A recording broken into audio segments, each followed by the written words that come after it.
Today we have a returning guest, Claudio Graus. Claudio is a passionate advocate of free market thinking. Claudio is a Mies ambassador and follower of the teachings of Austrian School of Economics. He is the creator and owner of claudiograuss.ch, and I am very happy to have Dave, thank you very much for having me. Hey, thanks for being back. And let's just start off with the obvious question here about the financial system. And when you look at the global economy, do you see cracks in the system? Are we still headed towards a crisis? What is your view on what is happening with the global economy? Well, I think I do see cracks in the system. I mean, we have seen cracks, with Trump and Brexit and fake news and all that stuff. And what we are witnessing over the last several months is basically that we also see cracks, in the financial system, especially when we talk about, the current central banking system, which is based on credit, printed out of thin air. It's heavily manipulated, it's completely centralized, and it's absolutely corrupted. And at the same time, we can see that these guys also want to eliminate cash. Also, when we see, I think at the moment, roughly 8% of all the financial, of all the money what is considered as money is basically in paper, and the rest are computer digits. So we are in an environment of negative interest rates, and everything has to go through the banking system where the guys are taking its share. At the same time, they can control us, they can monitor what we are doing, they can abuse, those kind of data. And as the past has shown, it's also empowering the people, because it's really a redistribution from bottom to the top. And because it's so centralized, we all know that power corrupts, and absolute power corrupts absolutely. And what is now popping up as a competition with the actual current central banking system is basically the crypto system, which is popping up. And on the other side, of course, I truly believe in physical gold. So, gold is money. But I am following, the crypto system basically quite closely, because, is it real money? I don't know. But at the end of the day, it's up to the people perception. And what can also be said, it's basically like, it's based on digits, but it's completely decentralized. And, we can execute payments in the future peer-to-peer. And it gives more privacy. And it will make, the central banks and the banking system as we know it obsolete. So I think that's an interesting trend. Can we stop it? I don't think so. Will it become bigger? I truly believe so. So it could replace, the cryptocurrency system could replace over the mid and long term the current system, but at least it's attacking it. And when it comes to gold, there we can also see, that the BRICS country are considering the launch of a gold trading platform. So, they are bringing back gold into the system. And we all know for 5,000 years, gold has a long-term track record as real money. It's a store of value. It's a proven store of value over a longer period of times. And the great stuff, it's independent of the internet and the electricity. Now, do you think they're starting this gold trading platform to compete against the London-based, the Swiss-based, the COMEX system that we have today? Because from your viewpoint, is gold, the precious metals market, is that manipulated? Are they trying to end the manipulation with this? Well, what we can see over a long period of time already is, that gold has been floating from the west to the east. And the Chinese, they established the Shanghai Gold Exchange as a 100% physical backed up gold exchange. And in 2016, for example, they already traded 24,000 tons of physical gold. And that's already an increase of 43% versus 2015. So, the Chinese have promoted, gold ownership amongst their own people. They lifted the ban on public ownership of gold in 2002. And I think since then, the SG has delivered 15,000 tons into the hand of the private Chinese citizens. So, this in combination with the consolidation of the Eurasia as a market, with the Silk Road dominated by the East, I think that is going to lead to a separation of prices when it comes to physical gold and paper gold in the future. So with this system coming online, once it does, I think it's slated for 2018 when they want to bring it online. Do you think there's going to be a separation of the pricing of gold? Like today we have the pricing of gold and there's a lot of GLD, SLV contracts. Do you think all of a sudden, because of this system that's going to be brought online, is gold going to be moving up? Is it going to be moving down? What do you think will happen once this is brought online? I mean, definitely it is positive for gold because it's, as I said, they are doing it 100%. I mean, they announced it to do it 100% physical backed. And when I look at, the London OTC gold market, for example, I mean, they traded 1.5 million tons of gold in 2016. And when we look at the COMEX, they reached, I think 57 million contracts during 2016, which represents 179,000 tons of gold.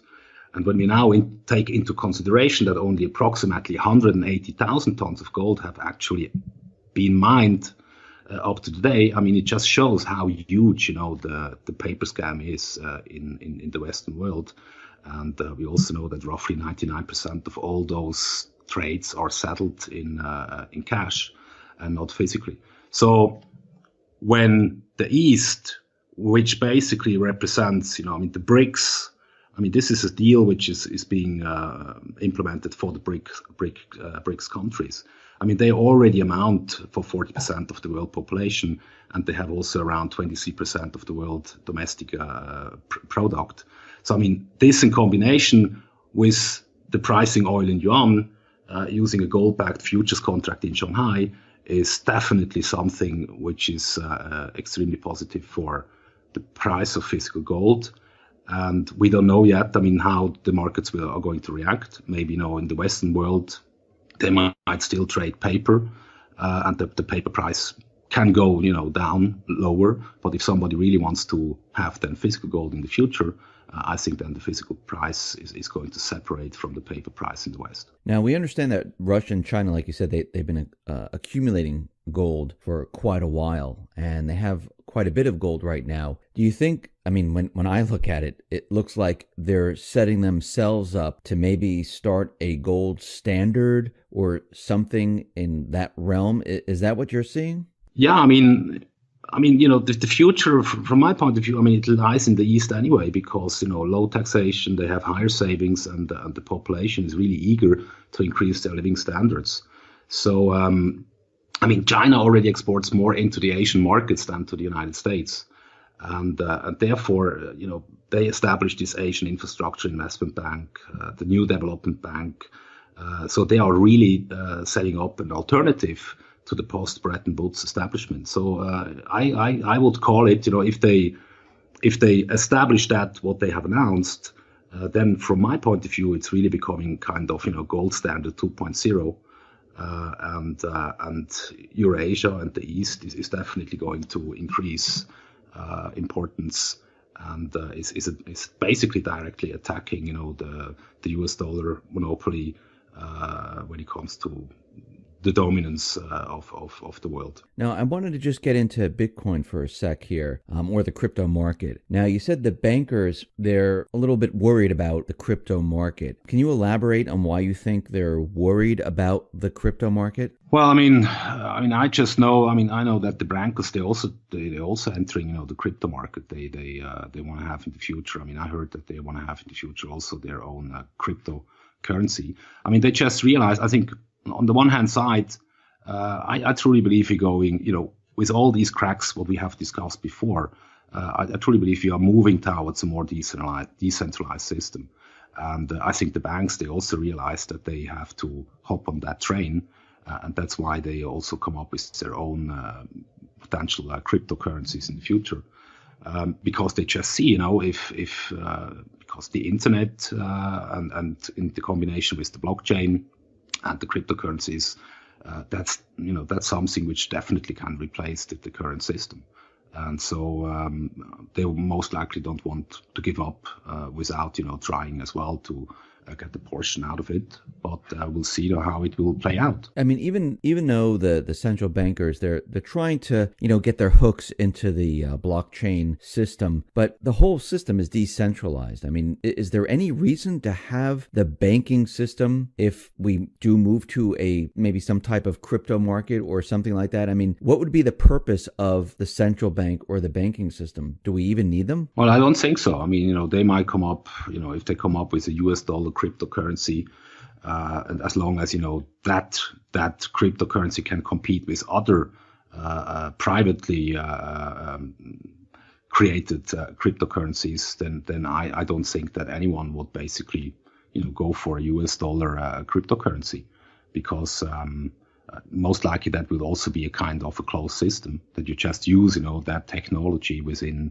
that certain JP Morgan branch or the system, or the Goldman Sachs system. I mean that could be a possibility, but I don't know how they want to I think the centralized banking system is definitely it's going to be abolished in the future, and the cryptocurrencies it's a peer-to-peer, it's fully decentralized, and I hopefully that is going to take over and freeing the people and excluding the banks from and their centralized banking system. Now, you can definitely see that there's a lot going on. I mean, we have the crypto market, which we mentioned. We have gold, this new trading platform. We also have the petro yuan, and maybe even the petro ruble, which I've heard rumblings about. And, like Venezuela said, they might start their own crypto petro type of coin, or they might be moving to the petro yuan. Is all of this,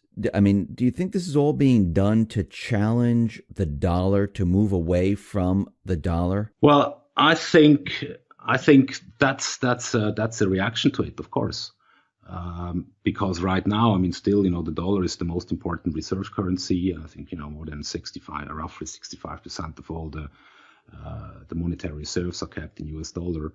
And when we look at the global trade, I mean, there also, I think 65% is still, or 70% is still done in US dollars. And now, like the BRICS initiative, I mean, China, the renminbi is 3% maybe of the global trade.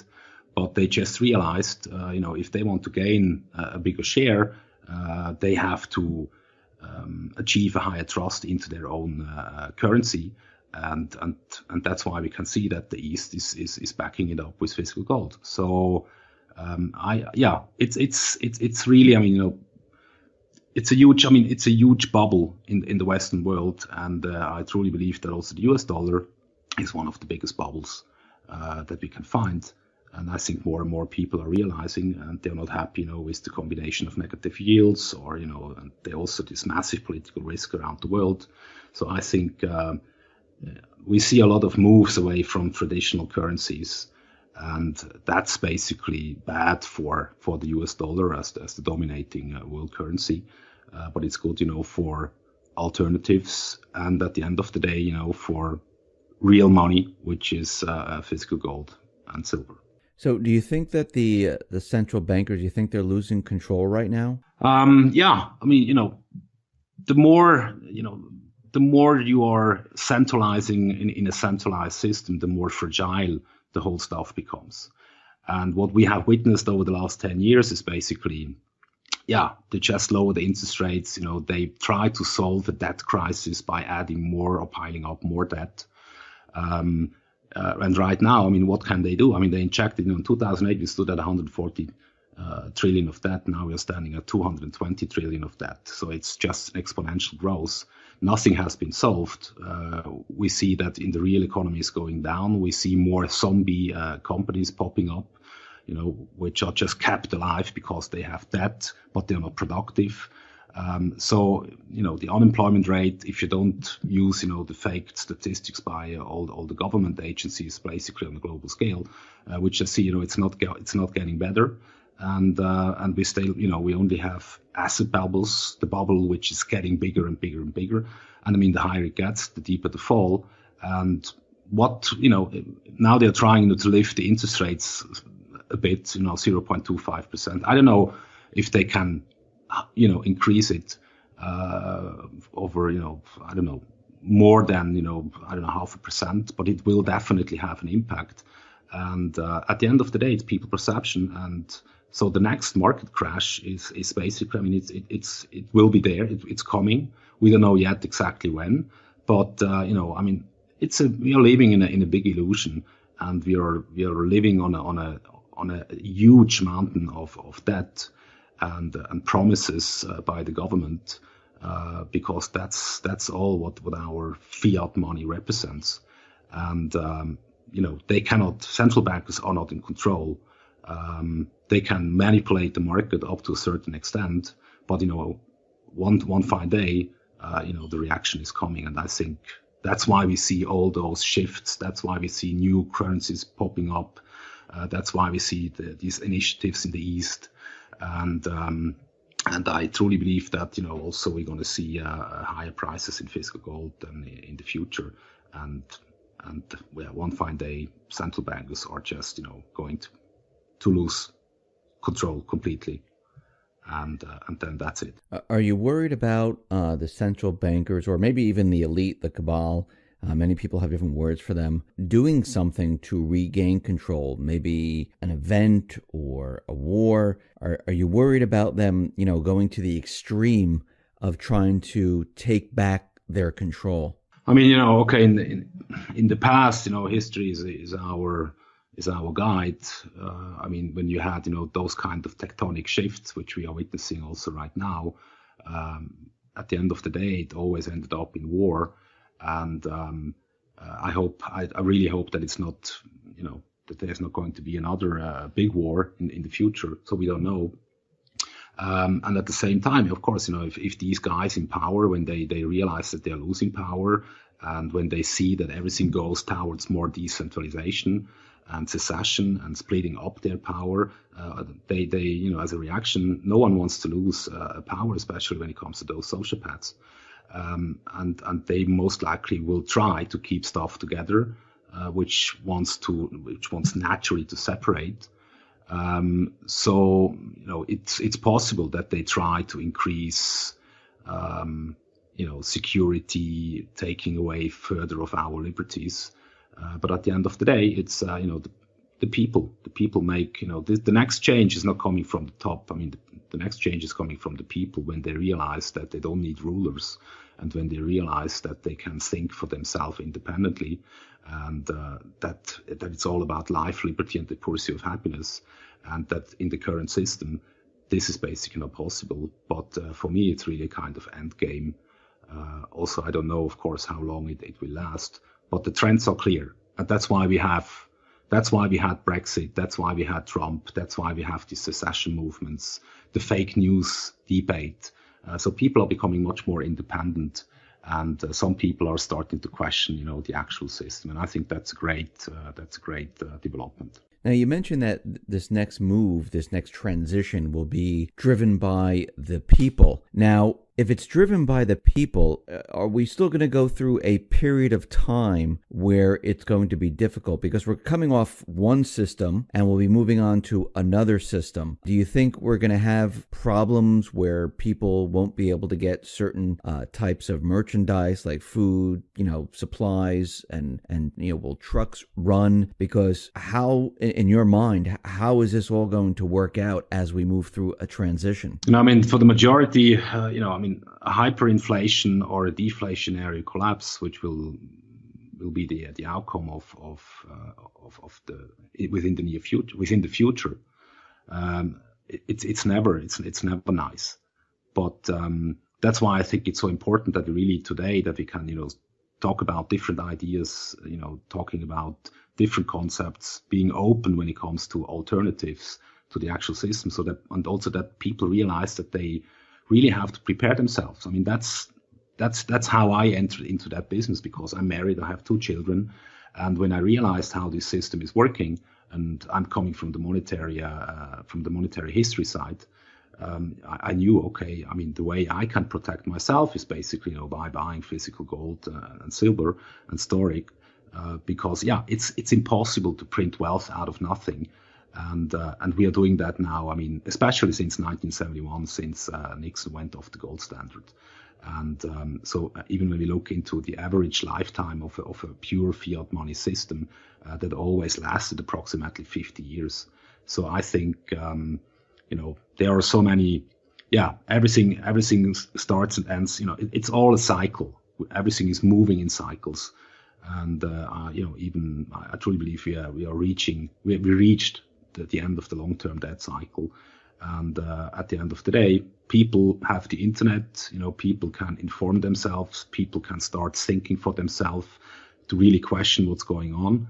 And if they do that, they can also prepare them for what's coming, because whenever the system is crashing, it's an ugly thing. And it's not that I'm something I really want to see, but at the end of the day, I think it's just a logical consequence of what we have done over the last, several decades. And so I'm really hoping that with the internet and free information, that the people can enlighten themselves.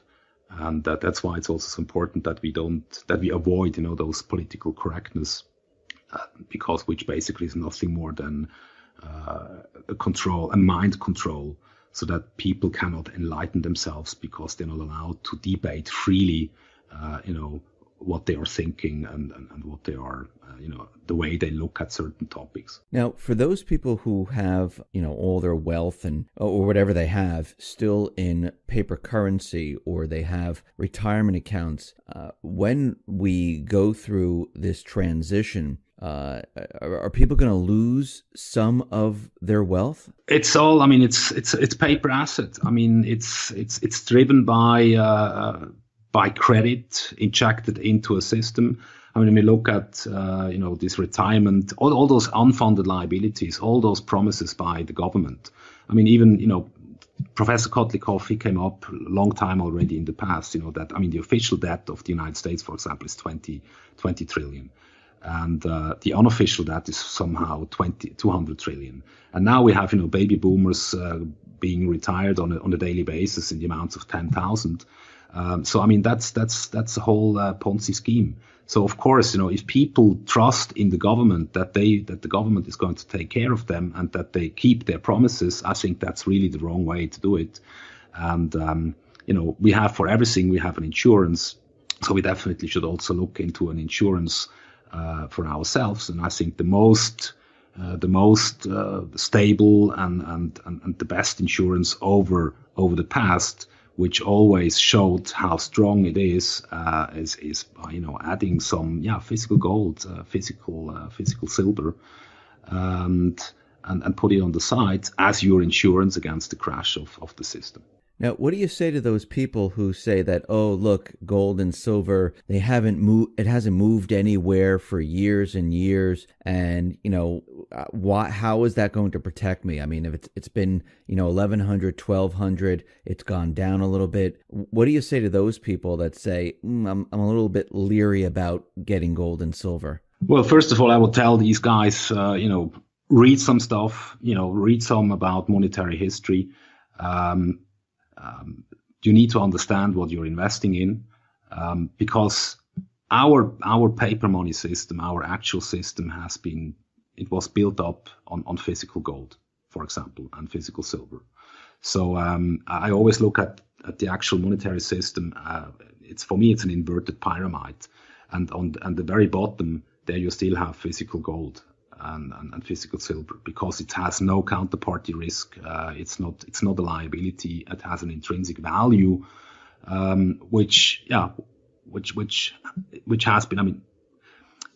Gold has been money for 5,000 years, and it became money because it was looked from by the market participants as precious before it was used as money, and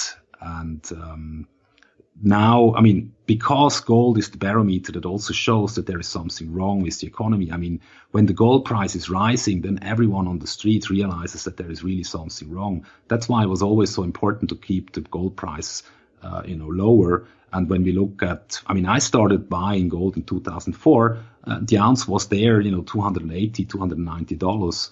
Today we are still standing at 1,200. Of course, for the guys who purchased in 2011, when we basically had the top of the last bull market reached, then we went through a correction which now lasts 7 years, close to 7 years, which is also representing a short-term debt cycle. So for me, that's why we have those paper. This huge, massive amount of paper gold traded. And so when you trade, you leverage the physical gold system as much as the bankers have done in the past in London and the COMEX, it has an impact on the price. And even now this year, whenever gold wanted to climb up 1,300, then the price has been brought down. So I always told my clients, gold is not a trading vehicle. If you understand gold, then you also understand that it's nothing more than your insurance. And gold is going to perform when you definitely need it. And that's basically in a harsh crisis scenario. Or that's also possible if you put it on the side and you look at it as a store of value. But then you also need to have certain years, to put it on the side and not to touch it. But if somebody would have purchased gold in 1970, 72, 73, an ounce of gold was roughly $50. So if he would have invested $100,000 to buy physical gold, today that would be worth 2.1 million. So it just shows, gold is a store of value. It's not a trading vehicle. It's the barometer that shows that there is something wrong. So that's why it's important to keep it, keep the prices within a complete fiat paper money system as low as possible, so that the people don't understand that there is really something wrong. And I think now in combination with the BRICS and all these alternative systems popping up, it's clearly visible that there is a trend, and the trend is going away from the current monetary system. It's going away from the central banking system, and it will go back to physical assets at the end of the day, and most likely with the decentralization, with the blockchain. That's the beauty about the blockchain. It's completely decentralized. It means it's a decentralized financial system, and we will be able to close. We can decentralize communicate in the future. We can decentralize close contracts, so it's decentralized law, and it's decentralized production, so that all these 3 to 4 billion people on this planet which have no access to a bank account, they will also be added to the market, because they all have a smartphone, and they also have an internet connection. And I think these are huge changes which just started over the last few years. And but for me, I think it's a clear trend, and this trend is going to continue. And therefore, I think people should educate themselves, listening to different opinions, reading books about monetary history, about history as such, because the history always gives you a kind of guideline, and history does not repeat, but it rhymes, and you always see certain patterns to understand what's happening today, because those patterns have been there also in the past. Now, you also mentioned that, the Fed is raising rates right now. The ECB, they're still in negative territory. They're not really moving their rates. Same thing with Japan. Going forward, here we are at the end of 2017. Where do you think the central banks are going to move at this point? Right now, like I said, the Fed is raising rates. The other central banks aren't raising rates. Are they stuck? Are they going to crash the system by doing this? Where do you see the whole entire system moving in 2018? I really don't know how much higher they can take, interest rates. And at the end of the day, inflation is still bigger. So when it comes to the nominal interest rates, it's still negative. And so this, we know that the central bank in the United States, and also the banking system, that, the balances of the banks are also contracting a bit. So it's really, going towards more deflation. The same is happening. The European Central Bank also wants to taper. They want to start in January to reduce, purchases of bonds and so on within the Eurozone from 60 down to 30 billion. on a monthly level.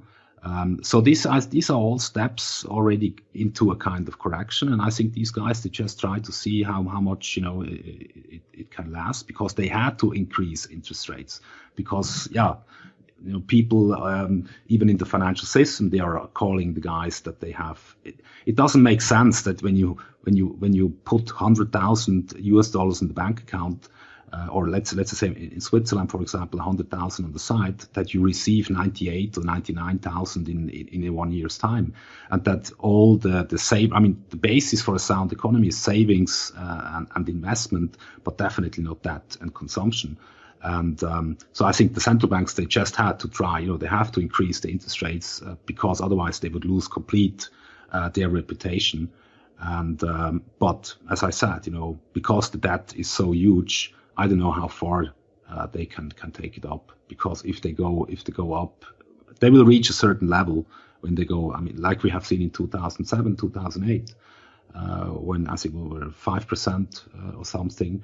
When you reach a certain point, I mean, then the whole system is falling apart. And I think because this time the debt is much bigger than in 2007, 2008. This is going to be a really harsh and global crisis, which is going to change quite a lot of things. Claudio, thank you very much for being on the X22 Report Spotlight. Once again, how can people see your work? Well, basically, they can go to www.claudiograss.ch. And so I'm publishing articles on a regular basis and podcasts. And whenever they are looking for an independent precious metal advisor, or they have questions when it comes to how to buy, how to store physical precious metals, they can shoot me an email, and I'm happy to support them in finding the right insurance in the right way and also at the right place. Claudio, once again, thank you very much.